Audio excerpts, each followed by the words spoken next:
নমস্কার, কেমন আছেন সবাই? বিট্টুর দিনযাপনের আরও একটি নতুন ব্লগে আপনাদের সকলকে স্বাগত জানাই। তো আজ হলো মাঘী পূর্ণিমা, শনিবার, আর সকাল এখন 10টা মতন বাজে। আর আমি এখন চলে এসেছি আমাদের ওলাইচণ্ডী মায়ের মন্দিরে। এই মন্দিরটা তো আপনাদের সকলেরই চেনা, আমার আগের অনেক ব্লগেই আপনারা এই মন্দির দেখেছেন।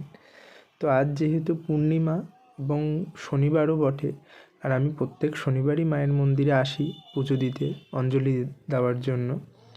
তো তার জন্য এখন আগে মন্দিরে এসেছি, তারপর বাড়িতে গিয়ে বাড়ির পুজো দেব। তো আপনারা দেখুন, এখন মায়ের পুজো চলছে, ঠাকুরমশাই পুজো করছেন। তো যাই ভেতরে, এখন আগে ঠাকুরের পুজোটা দিয়ে নিই।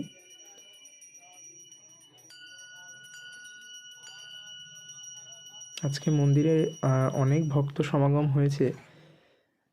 আর এখন আগে বাবার আরতি চলছে, বাবার আরতি হয়ে গেলে তারপর ওদিকে মায়ের আরতি শুরু হবে। তা আপনারা এখন বাবার আরতি দর্শন করুন, এরপর আপনাদের মায়ের আরতি দর্শন করাচ্ছি। তো এখন এদিকে মায়ের আরতিও শুরু হয়েছে, আর এখন প্রায় মোটামুটি 11:30 মতন বেজে গেছে। এই আরতি হয়ে যাবে, তারপর অঞ্জলি শুরু হবে, এবং অঞ্জলি হয়ে গেলে তারপর আমাদের পুজো ডালা যেগুলো আছে সেগুলো শুরু হবে পুজো হওয়া। তো আপনাদের সকলকে জানাই, আগামী 30শে মার্চ আমাদের ওলাইচণ্ডী মায়ের বাৎসরিক পুজো আসছে। তো সেদিন আমাদের মায়ের বাৎসরিক পুজো প্রতি বছরের মতন আয়োজন করা হবে। তো যে সকল ভক্তবৃন্দ মায়ের কাছে পুজো দিতে চান তারা 30শে মার্চ মায়ের মন্দিরে আসবেন অবশ্যই পুজো দিতে। তো যাই হোক, এখন যে ফলকটি দেখতে পাচ্ছেন, নারায়ণচন্দ্র কর্মকার এই মন্দিরে এই ফলকটি দেওয়া হয়েছে। ইনি হলেন আমার মায়ের বাবা, মানে আমার দাদু। আমার মামাবাড়ির তরফ থেকে এই ফলকটা আমাদের মায়ের মন্দিরে দেওয়া হয়েছে। তো মন্দিরের পুজো সেরে আমি এখন চলে এসেছি বাড়িতে। এখন বাড়ির পুজোর জোগাড় করব। আর আপনারা তো জানেন আমাদের বাড়িতে প্রত্যেক পূর্ণিমাতে পুজো হয়, আমাদের আজকের দিনেই ঘট পাতা হয় মায়ের ঠাকুরের। তো মা সকালবেলা এসে এই দিকটা গুছিয়ে রেখে গেছে, ঠাকুরঘর পরিষ্কার করে ঠাকুরদের পরিষ্কার করে সব রেডি করে বসিয়ে রেখে গেছে, বাসন টাসনও ধুয়ে রেখে গেছে। এরপর আমি বাকি পুজোটা করব। তো আমার এইদিকে এখন ঘট সাজানো হয়ে গেছে, আর ফলও কেটে গোছানো হয়ে গেছে। মোটামুটি এখন প্রায় 1টা মতন বেজে গেছে। মন্দির থেকে এসে পুজোর জোগাড় করতে করতে এইটুখানি সময় আমার লেগেছে। তো এখনও সিন্নিটা তৈরি করা বাকি, এখন সিন্নিটা বানিয়ে নেব। প্রত্যেক পূর্ণিমাতে না হলেও কিছু বিশেষ বিশেষ পূর্ণিমায় আমাদের বাড়িতে আমি চেষ্টা করি ঠাকুরের জন্য একটু সিন্নি প্রসাদ ব্যবস্থা করার।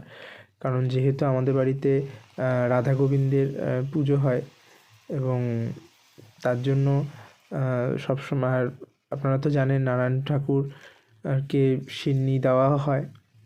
তো আমিও চেষ্টা করি কিছু বিশেষ বিশেষ পূর্ণিমায় ঠাকুরকে একটু সিন্নি ভোগ দেওয়ার। তো বেশি না, 1 পোয়া মাপেরই দেওয়া হয় সিন্নি ভোগটা বছরের অন্য দিন। আর যেদিন বাড়িতে নারায়ণ পুজো হয় সেদিন তো যেরকম পুজো হওয়ার হয়, কিন্তু এই পুজোতে আমি সবসময় 1 পোয়া মাপেরই সিন্নি দিই ঠাকুরকে। তো আমার এখন ওদিক সব গোছানো হয়ে গেছে। তো আগে ঠাকুরের ঘটটা পেতে নিচ্ছি, তারপর, কেননা যতক্ষণ না ঘট পাতা হচ্ছে বাকি পুজোটা করতে পারবো না। তো আগে ঘটটা বসিয়ে নিয়ে এবার আমি বাকি পুজোটা শুরু করব।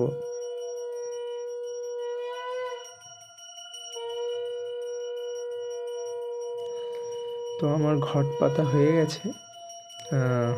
এরপর ঠাকুরের ফলের থালাগুলো ঠাকুরকে সাজিয়ে দেব।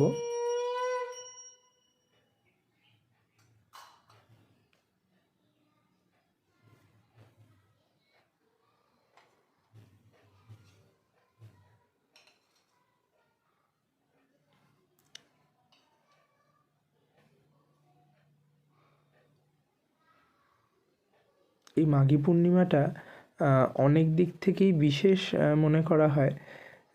যেমন আজকের দিনে বলা হয় শ্রী চৈতন্যদেবের জন্ম, আর সেই জন্য এই পূর্ণিমাটাও খুব বিশেষ একটা পূর্ণিমা। এবং বলা হয় নাকি মাঘী পূর্ণিমা নারায়ণ ঠাকুরের খুব প্রিয় একটি পূর্ণিমা। তো সেই জন্য আজকে হয়তো অনেকের বাড়িতেই নারায়ণ পুজোরও আয়োজন করা হবে নিশ্চয়ই। তো যাই হোক, আমার এদিকে পুজোর সব হয়ে গেছে। এরপর ঠাকুরের আরতি করব এখন।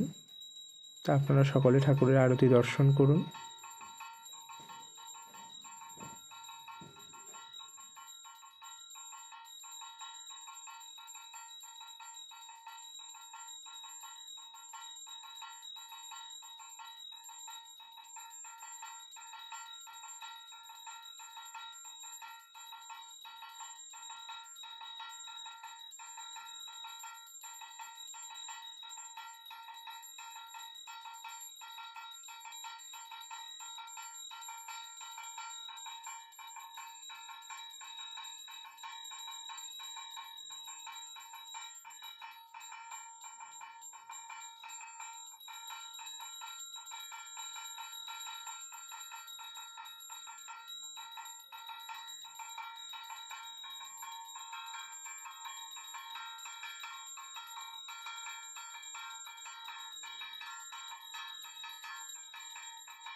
তো আমার আরতি করা হয়ে গেছে। তো এখন আপনাদের একটু ঠাকুরের দর্শন করাই। আর এখন মোটামুটি প্রায় 3টের কাছাকাছি বেজে গেছে। একটু সময় লেগেছে আমার। যেহেতু আপনারা জানেন আমাদের এই মাসে একবারই ঘট পরিবর্তন করা হয়, নতুন করে ঘট পাতা হয় পূর্ণিমাতে। তো সেই জন্য আজকের পুজোটা করতে একটু সময় লাগে আমার, যেহেতু অনেক রকম ব্যবস্থা, অনেক রকম জোগাড়, অনেক কিছু থাকে আজকের দিনটায়। তো যাই হোক, আজকে আমার পুজোর এখানেই মোটামুটি শেষ। এরপর ঠাকুরের সব কিছু গুছিয়ে নিচে যাব তো আপনারাও জানাবেন আপনাদের মাঘী পূর্ণিমাতে কার বাড়িতে কী কী পুজো হলো, বা আপনাদের আজকের এই ব্লগ ভিডিওটা কেমন লাগলো। আর আমার এই চ্যানেলটাকে অবশ্যই যদি ভালো লাগে লাইক ও সাবস্ক্রাইব করবেন। আর সবাই ভালো থাকবেন, সুস্থ থাকবেন।